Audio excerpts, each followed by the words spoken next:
What's inside the package? Roller shades, mounting brackets, screw sets, tightness adjustment buckle. Use a pencil to mark the installation location. Fix the mounting brackets with screws after drilling the holes.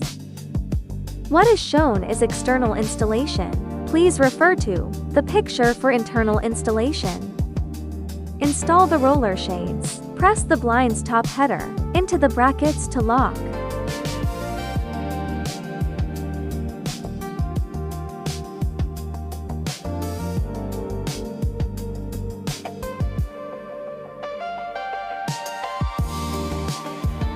Installation completed. The side can be opened to adjust the tightness of the roller shade.